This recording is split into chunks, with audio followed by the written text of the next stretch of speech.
Mateus, capítulo de número 7, versículo de número 6.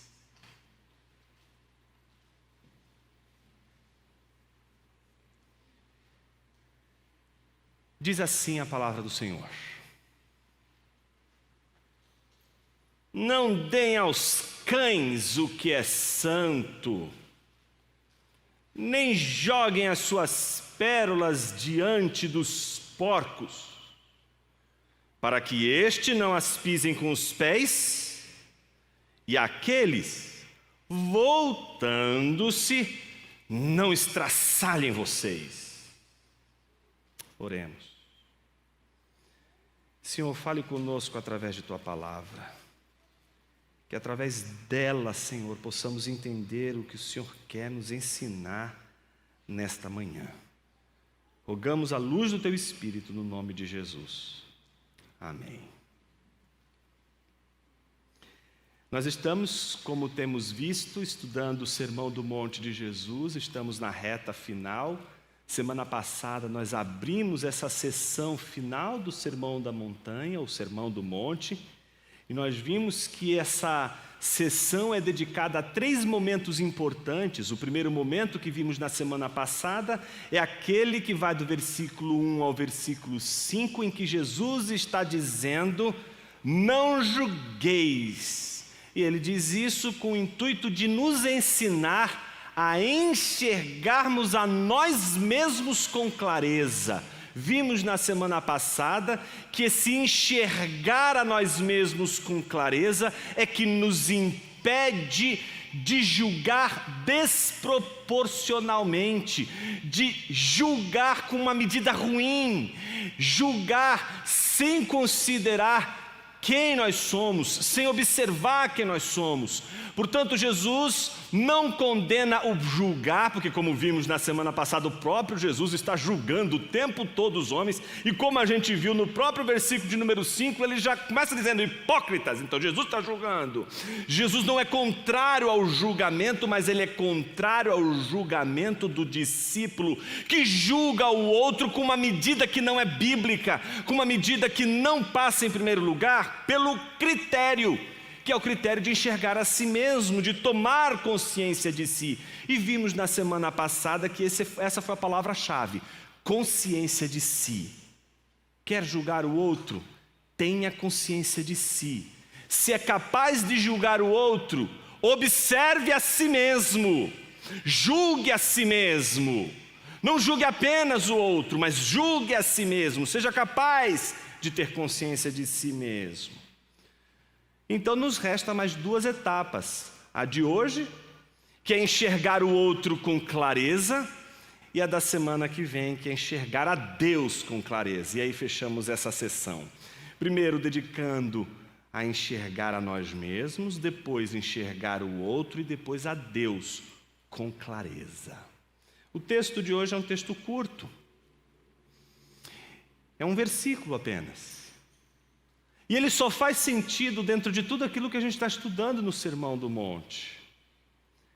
E se por um lado, a palavra-chave na semana passada foi consciência de si, a palavra-chave de hoje é discernimento.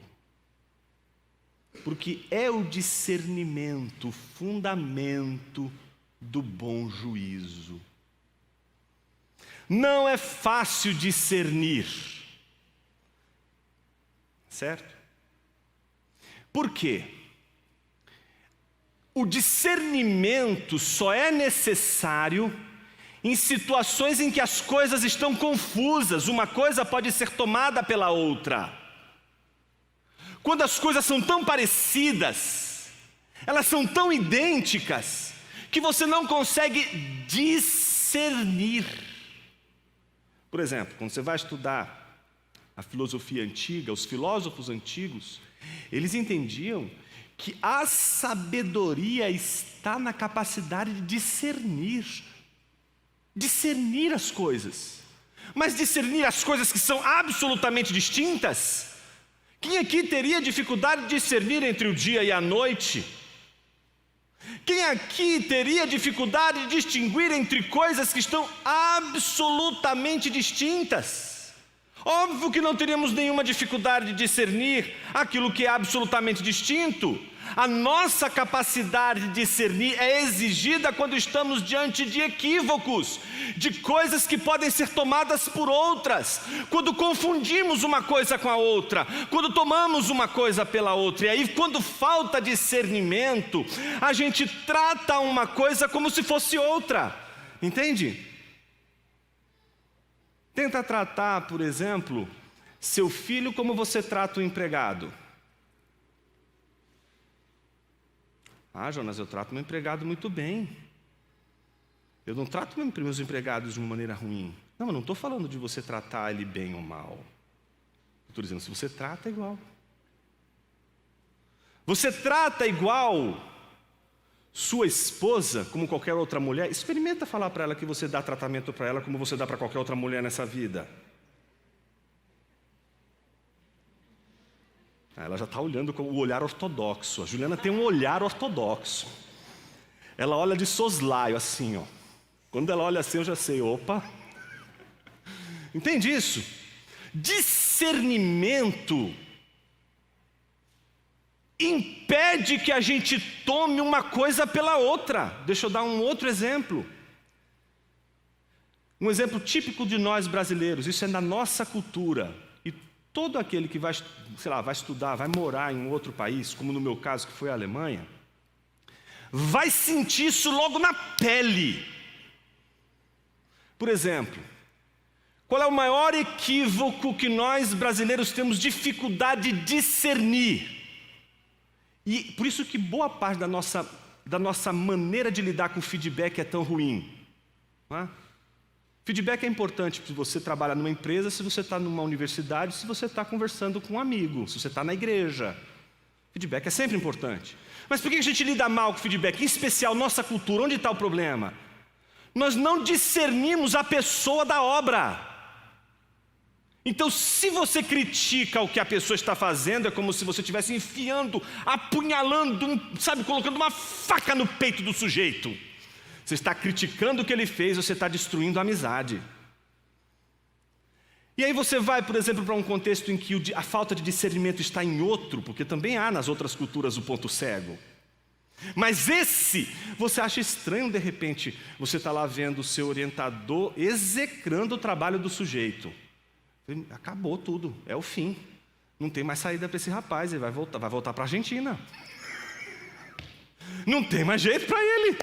E eu estou na América Latina, eu sou o próximo. Eu já estava me vendo ali na lista, não é? Eu vou ser o próximo. Não é? Dali a pouco terminou a palestra, estava o orientador conversando numa boa, chamando para passear, para fazer. Mas como assim? Por que isso? Onde está a diferença? Porque se discerne muito bem o que nós fazemos de uma pessoa. Quando a gente não discerne bem as coisas, então uma pessoa, por exemplo, no nosso caso, que a nossa maior dificuldade de discernir é essa. E aí criticam o que a gente está fazendo. Ah, fulano não gosta mais de mim. Ah, fulano me odeia. Imagine agora isso na igreja. Confundimos o que fazemos com o que somos. E aí falta discernimento.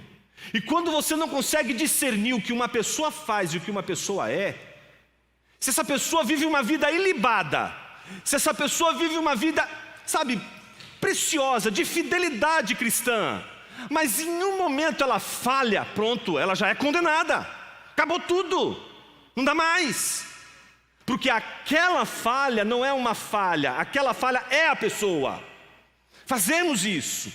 E quando fazemos isso, não estamos praticando discernimento, que é distinguir a falha de uma pessoa e quem a pessoa é. Esse é só um exemplo. Portanto, todas as vezes que nós carecemos de discernimento, nós também carecemos do bom juízo, do bom senso, julgamos mal, porque tomamos uma coisa por outra. Jonas, onde você quer chegar? O versículo 6 que nós acabamos de ler nos oferece um entendimento poderoso para entendermos a base do julgamento, que é o discernimento, o bom discernimento. E por que ele é tão importante? Porque Jesus havia dito: não julgueis.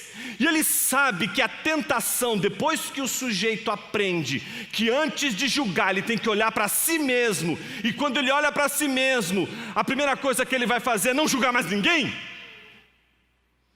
é simplesmente não discernir mais aqueles que precisam ser julgados.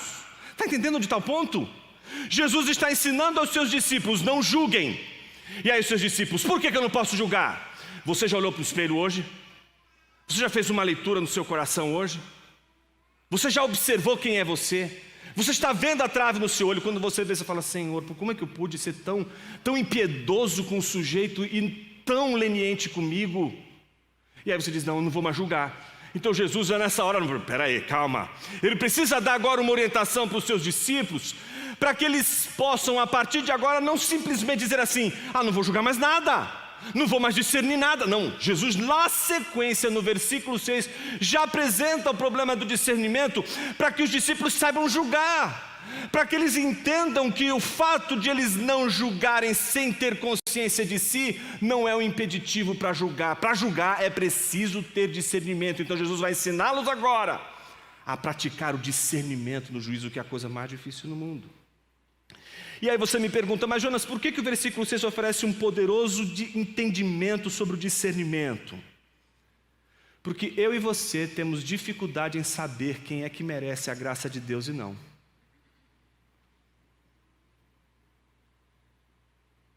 Porque não conseguimos discernir entre aquele que tem o coração duro, e não adianta você pregar 1000 vezes e aquele coração será duro até o fim, e aquele que está resistindo, mas que um dia vai quebrar.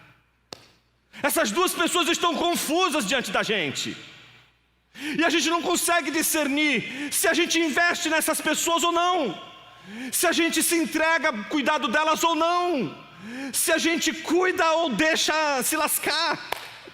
Como o pastor que: olha, você, ovelhinha, já foi para lá uma vez, já foi para lá 2, eu já avisei, agora que o penhasco te salve. Não. Como esse versículo 6 nos ensina a lidar com a confusão? De uma maneira muito simples. Apesar de ser um versículo, esse versículo apresenta para a gente duas partes, dois movimentos importantes para entender o ensino de Jesus. Primeiro movimento, que é a parte A do versículo, Jesus dá o ensino. Como a gente tem visto em todo o Sermão do Monte, Jesus tem um método.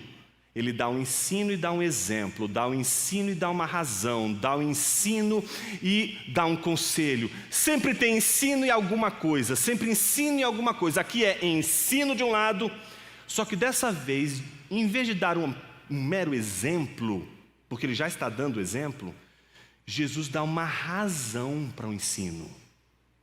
Ele diz o ensino e diz o porquê esse ensino deve ser obedecido pelos seus discípulos. O ensino está na parte A do versículo e a razão está na parte B do versículo. Qual é o ensino? Se a gente pudesse expressar numa sentença, seria este: seja sábio, tenha discernimento. Seja sábio, esposo, tenha discernimento com sua esposa, com seus filhos, no seu trabalho. Tenha discernimento na sua relação com seus empregados, na sua relação com seus pares, na sua relação com os seus superiores. Tenha sabedoria, mas tenha discernimento na sua relação entre os membros da sua igreja local. Tenha sabedoria, mas tenha discernimento. Seja sábio, tenha discernimento. E como Jesus traduz esse ensino? Com um exemplo, com uma imaginação, com uma metáfora. Jesus está contando uma história. Monta esse quebra-cabeça com essa história. Vou contar para vocês a historinha. Deixa eu contar uma historinha para vocês. Havia um homem que estava andando por aí, e ele tinha na sua sacolinha um monte de pérolas, quando de repente aparece diante dele vários cães selvagens e porcos selvagens, que mais se assemelham aos javalis do sul da África do que, né, aos porcos, né? Deixa eu falar de porco depois, né? Não produzir prova contra mim, né? Então imagine o seguinte: porcos selvagens, cães selvagens, e ele está ali agora desesperado, porque toda a comida que ele tinha, ele jogou a comida, e o cão foi lá e vral, os porcos foram vral, e agora não tem mais nem comida, não tem mais nada. O que ele faz? Ele precisa salvar a vida dele. Então, como ele sabe ponderar as coisas que realmente importam na vida, ele diz: minha vida vale mais do que as pérolas que eu tenho nessa minha sacolinha. O que ele vai fazer? A última cartada. Ele quer salvar a vida dele, ele não vai pensar duas vezes e fazer o seguinte: cara, não tenho mais nada para jogar, preciso ganhar tempo. Ele joga as pérolas, só que agora o tempo é muito curto, porque ele já não tem mais nada a oferecer, senão ele mesmo. Os cães vão dar a primeira dentada, não vão gostar daquilo, e aí você está alimentando até aquele momento, e eles continuam famintos. E o que vai acontecer na sequência? Os porcos vão olhar as pérolas, eles não vão pensar na taxa Selic, não vão pensar assim: puxa, quanta coisa que eu posso ganhar com isso aqui. Não, nossa, investimento para minha vida inteira, vou proteger minha família. Não, para eles são insensíveis, desprezam tudo aquilo. E o que o texto bíblico diz que acontece com aquele homem?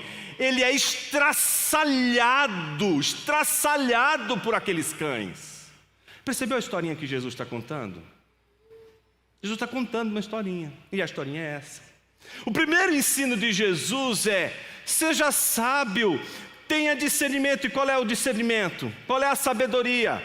Primeiro, não dê aos cães o que é santo. Segundo, não dê aos porcos suas pérolas. Há um paralelismo entre os dois animais e os objetos que são entregues a eles. E o que Jesus está dizendo é que todos os seus esforços para impedir que o cão te estraçalhe e os porcos simplesmente continuem fazendo o seu trabalho, que é atravessar tudo que vem pela frente, devorar tudo que vem pela frente, são inúteis, não servem para nada, não vai adiantar, porque cães não querem ser santos. Não adianta você entregar para um cão selvagem, né? Olha, deixa eu pregar para você aqui sobre a santidade. E aí repete a pregação de Jonathan Edwards, né? Pecadores nas mãos de um Deus irado, para aquela matilha, né, de cães selvagens. Não adianta, eles não vão ficar santos ali naquela hora e dizer assim: Senhor, perdoa-nos pela intenção que nós tínhamos de devorar esse cidadão que estava em nosso caminho, e obrigado porque o Senhor atingiu nosso coração com santidade. Não adianta você chegar para o cão e dizer assim: olha só, eu sou um homem de Deus.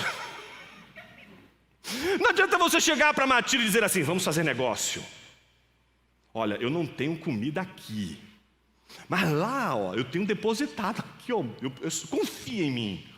Os cães não vão olhar para você e dizer assim: me interessa, fechado, negócio fechado. Não se faz negócio com cães e porcos.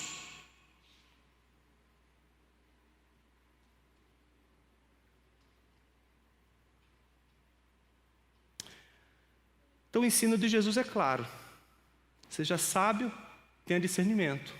Encontrou os cães, encontrou os porcos, não adianta dar santidade, não adianta oferecer santo, não adianta oferecer o que é santo, nem adianta oferecer as pérolas, porque simplesmente você vai encontrar ali tanto a resistência como o desprezo. Aí vem a segunda parte do ensino de Jesus. Se a primeira parte é o ensino, não é? Então você diz: Senhor, então eu tenho que ser sábio, eu tenho que discernir. Então se eu estou diante de cães, se eu estou diante de porcos selvagens, o que eu faço? Não dê a eles o que é santo, não dê a eles as pérolas. Aí você, como um bom filósofo, vai dizer assim: por que, Senhor? É agora a razão.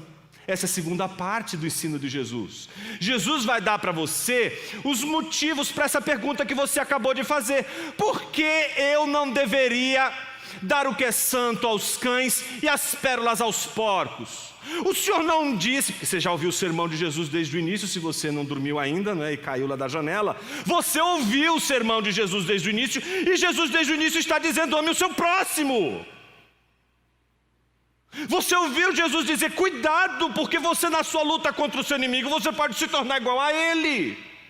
Você está ouvindo Jesus ensinar o tempo todo o perdão. Você está ouvindo Jesus ensinar o tempo todo o amor. E agora Jesus diz: não dê o que é santo aos cães, nem pérolas aos porcos. E você está desesperado, porque há poucos instantes Jesus diz: não julgueis. E quando ele diz não julgueis, você já estava olhando para o seu lado um monte de cães e porcos que vivem com você no seu trabalho. Pessoas do seu convívio, e você já estava imaginando: vou matar aquele porco, vou matar aquele cão. E Jesus está dizendo: não julgueis. E agora você já sabe que você tem que se sacrificar, mas agora Jesus está dizendo: não deis. Aí você fala: Senhor, eu não estou entendendo. Por quê? Essa é a sua pergunta para Jesus hoje. E Jesus te dá uma resposta do porquê. Primeiro, porque cães são violentos. Você não está diante de um animal domesticável, um cãozinho que pode ser domesticado. É diferente a sua relação com uma raposa da sua relação com um gatinho, tá certo? Dizem que os gatos são mais difíceis de serem domesticados do que os cães, não é? Mas tenta domesticar uma raposa. É preciso discernimento.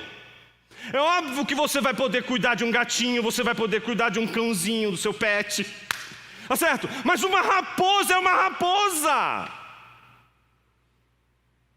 Mas o problema é que a raposa se parece tanto com o meu pet. Ela é tão fofinha.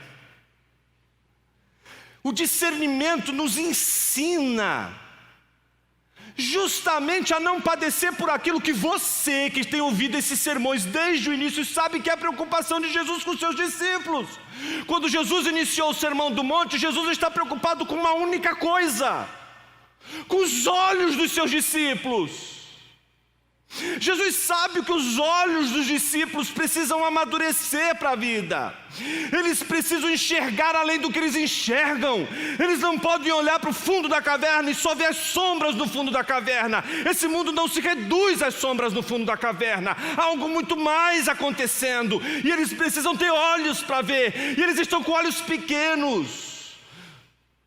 São turvos os olhares, e eles precisam de olhares claros, precisam de olhares precisos, eles precisam de discernimento no olhar, eles precisam olhar as coisas e discernirem as coisas. Cães são violentos, não tem conversa, haverá resistência.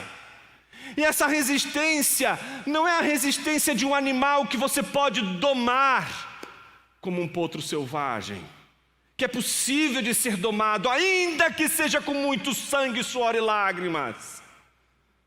Mas o que Jesus está dizendo não é aquele que é difícil de ser domado. Jesus está falando dos indomáveis. Jesus está falando dos violentos e indomáveis, aqueles em que a palavra não surte o menor efeito, meus irmãos. E que você se pergunta: Senhor, por quê? Estamos lidando com um coração de pedra, estamos lidando com figuras semelhantes a Faraó, a corações duros, empedernidos, corações que não se quebram, resistentes, mas não por um instante, mas por toda a vida. E a pergunta é: como discernir entre eles e os selvagens?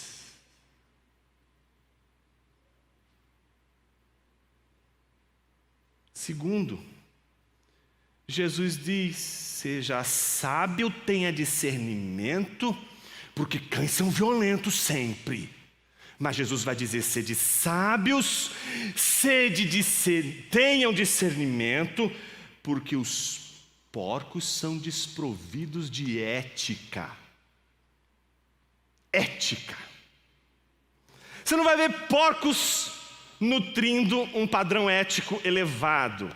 Você não vai encontrar um porquinho olhando para o outro e dizendo: não, nós precisamos rever os nossos conceitos, nosso padrão axiológico para determinar quais são as coisas mais importantes da vida e as menos importantes não estão condizendo com a realidade, e nós estamos perdendo um poderoso investimento que são essas pérolas. E de repente, com base nessas pérolas, a gente conseguir algo muito maior. Deixa esse cara de lado e vamos aproveitar as pérolas.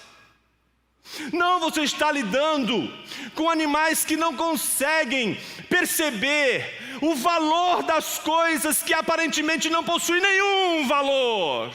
O maior ensino de Jesus está aqui. Nós temos uma capacidade divina, meus irmãos. Se existe algo da Imago Dei forte em mim e você, está no reflexo da ética dos valores.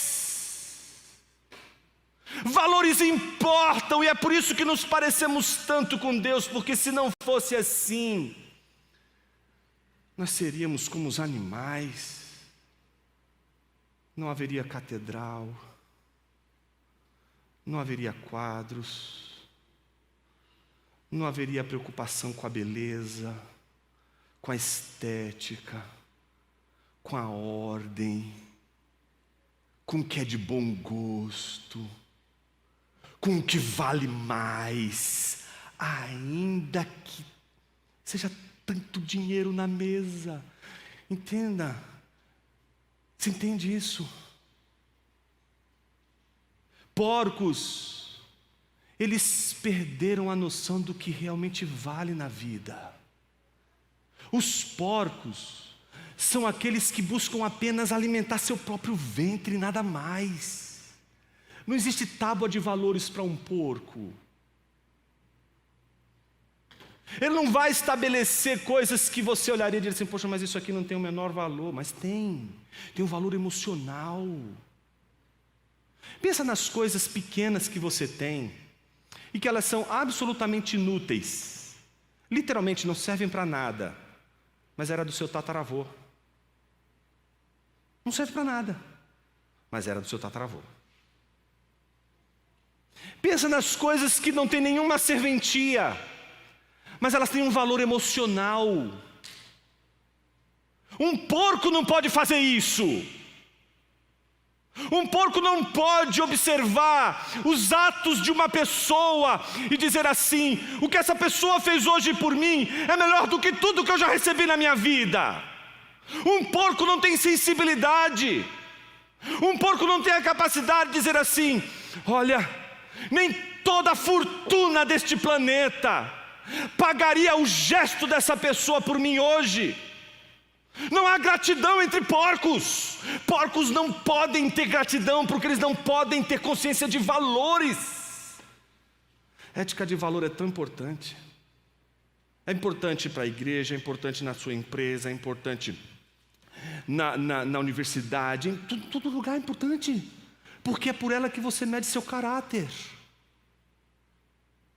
Quanto você vale? Qual é teu preço?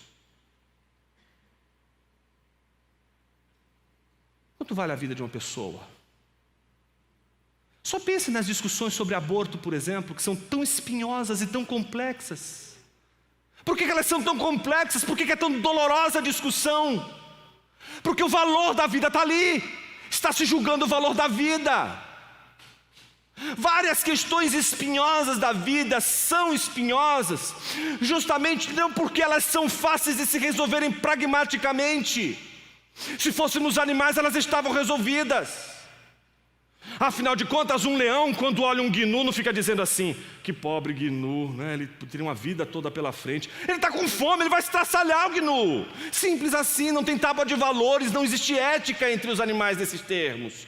Mas Deus deu ao seu povo e a todos os seres humanos a capacidade de perceber que as coisas possuem um valor intrínseco a elas. E um crente, um discípulo de Jesus, ele sabe discernir o valor das coisas. Por isso que na balança não está grana, na balança não está status, posição social, reputação.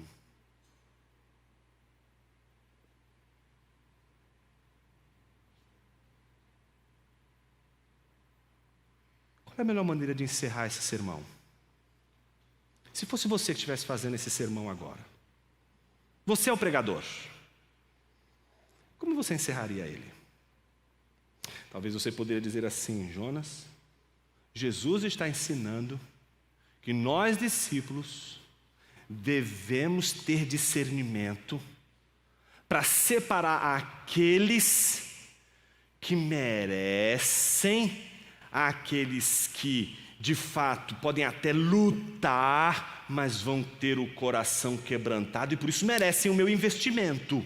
E aqueles que não adianta, isso aqui é a pedra, você está semeando na pedra, não vai florescer, não vai frutificar. Então a gente precisa lidar com a resistência e com a cegueira espiritual destes homens, que quando eu prego o evangelho, não escutam, não querem ouvir, e jamais vão querer escutar, e jamais vão querer ouvir. Eu preciso discernir entre ambos. Então você poderia fazer talvez 5 aplicações, e você dissesse assim: julgar com discernimento é uma coisa importante, então é melhor não tratar uma raposa como eu trato o meu gatinho. É difícil domesticar o gatinho, mas eu consigo, a raposa não. Não podemos falar sobre tudo com todos, ou seja, eu não posso pegar tudo que eu sei do evangelho, tudo que eu sei das escrituras e falar com qualquer pessoa. Isso Jesus está dizendo para os seus discípulos: vocês precisam ter sabedoria.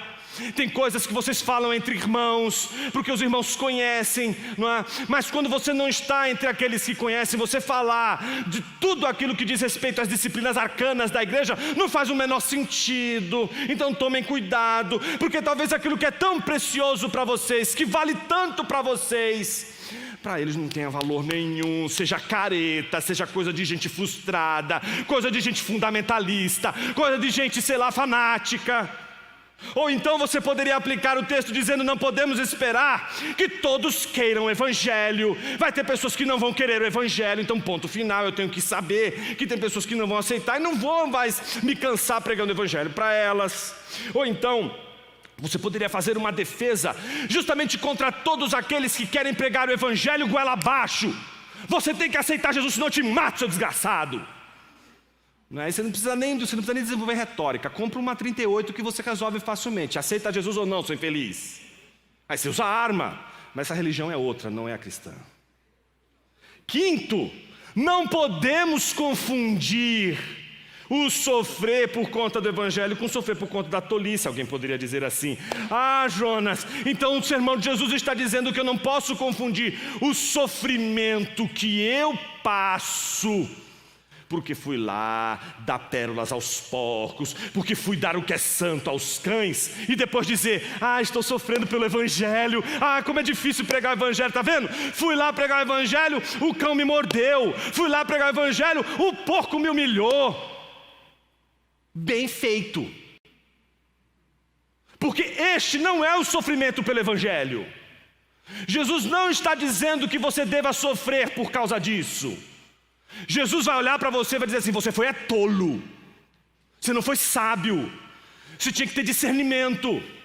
A estes você não deveria ter dado a pérola, a estes você não deveria ter feito o que você fez. E você vai ler as escrituras e vai ver, é verdade. Tem hora que Jesus diz: olha, eles são cegos que guiam outros cegos, deixem eles. Sacode o pé, vai embora. Olha para Herodes, rapaz, a raposa.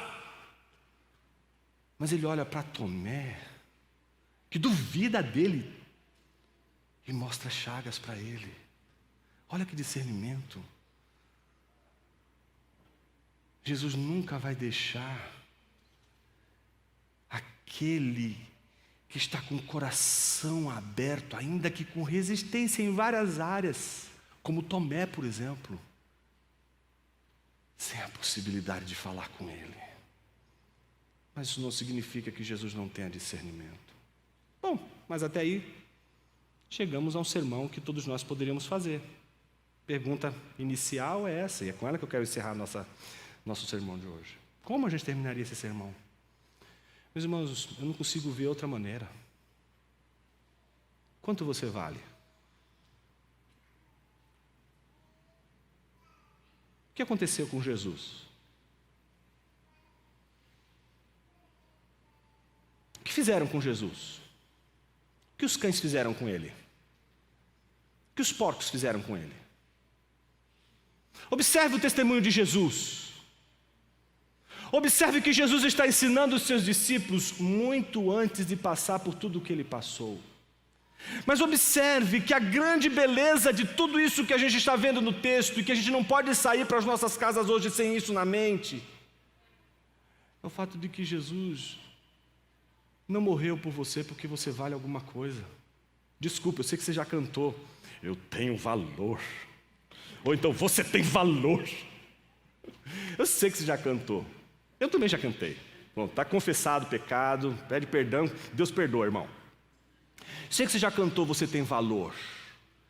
E eu sei que você vai encontrar gente olhando para dizer assim, você tem valor. Mas todas as vezes, escute o que eu estou dizendo, todas as vezes que você disser que você tem valor, você está perdendo de vista o maior ato heróico que alguém poderia ter feito por você. Porque se você morre por alguém que tem valor, se você morre por alguém que vale alguma coisa, você não fez mais do que sua obrigação.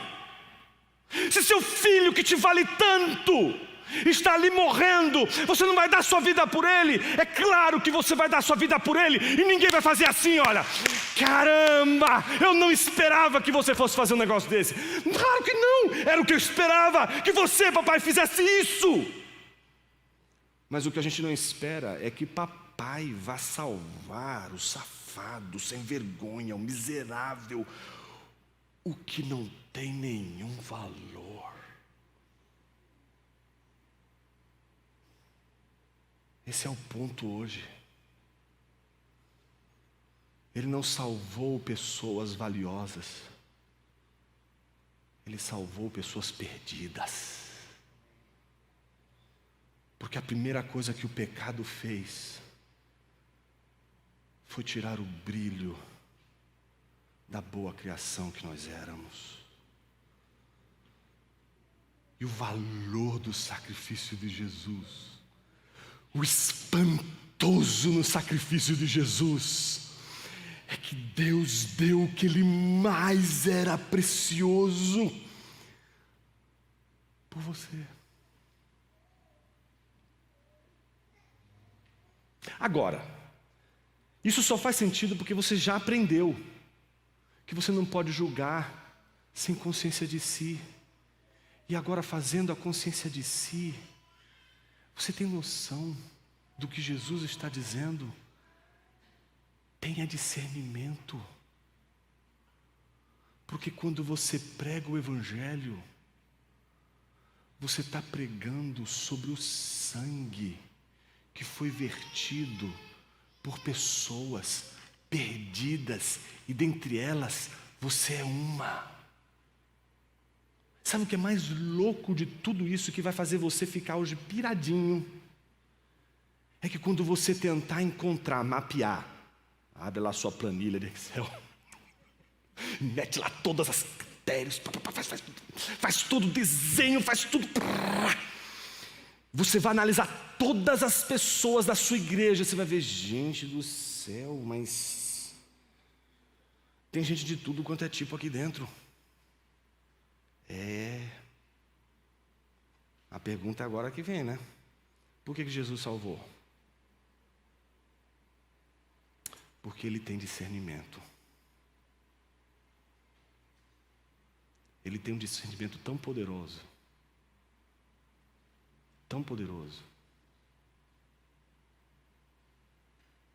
que sabe separar,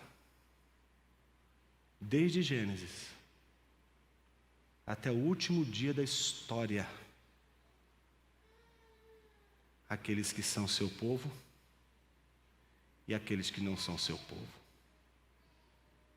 Não, meus irmãos. A história de Deus não é a história de que no final todo mundo vai ser salvo. Isso machuca. Porque a gente é bonzinho, né? A gente no final quer que todo mundo seja salvo. Mas o que nos confronta é a Escritura dizer que não é assim. Existe julgamento. Existe um juízo final. E a base desse julgamento não depende do meu e do teu discernimento. Porque às vezes nos falta justamente o discernimento. Não conseguimos enxergar aquele que precisa ser trabalhado e aquele que simplesmente o coração é duro. Como discernir, meus irmãos? Como discernir? Jesus está dizendo: não dê aos cães o que é santo. Não dê pérolas aos porcos, para que estes não pisem com os pés e aqueles voltando-se não estraçalhem vocês. Se alguém que está resistindo ao Evangelho resistir contra você e você sofrer contra isso, por causa disso, a gente não faz nada mais do que todo o processo de pregação do Evangelho. Mas existe uma ira contra o Evangelho que é puro esnobismo. Sabe como Jesus lidou com ela? Tu dizes. Sabe como Jesus lidou com ela?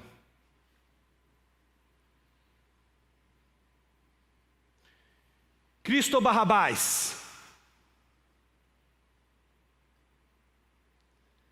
É a falta de discernimento que impede a gente,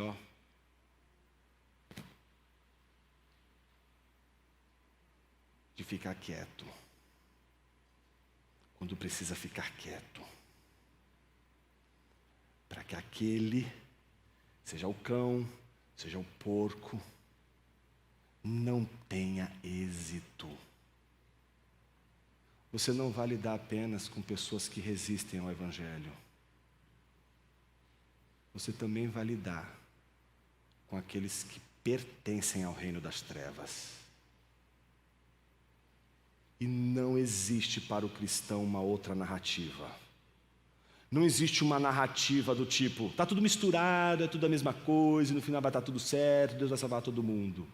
A evangelização e a missão da igreja depende da pregação do Evangelho da graça de Deus, que chama os seus eleitos, que chama o povo de Deus ao arrependimento, à profissão de fé em Jesus Cristo. Por isso eu digo a você hoje, se está aqui ou se está ouvindo esse sermão, arrependa-se do seu pecado, porque Cristo Jesus, quando morreu na cruz, não morreu para salvar você por causa de seus talentos, de seus dons, porque você é rico, porque você é bondoso, porque você é cheirosinho, ou porque você tem valor. Não, Jesus morreu porque é o contrário de tudo isso. E é só por isso que o amor de Jesus é tão difícil de ser imitado. Jonas, isso é muito difícil. Eu sei que é. Porque talvez a mamãe ou o papai que está ouvindo aqui se pergunte, mas e se meu filho é um cão? Se meu filho é um porco? Se ele está no meio dos cães? Se ele está no meio dos porcos? Eu quero orar com você para que Deus te dê discernimento. Porque se seu filho está no teu caminho, está ouvindo a palavra, está ouvindo a pregação do Evangelho, e está sendo uma luta pregar o Evangelho para ele, Deus não disse para você que você pare, não é? Jesus disse para que você não dê pérola, para que você não dê o que é santo aos cães, porque eles têm uma característica: eles te destroem. Se teu filho te ama, se tua filha te ama, se ainda escuta, pregue, continue pregando, porque Deus não deu a você, nem a mim, a palavra da escolha. Ele nos deu apenas a possibilidade de discernir. E não há oração que Deus não atenda. Pode não ser a resposta que a gente quer, mas a resposta que Deus nos dá é a que a gente precisa. Jonas, Deus pode transformar minha família. Deus pode transformar meu amigo. Não transformou você, infeliz? Você acha que você é melhor? Você acha que você é mais santo?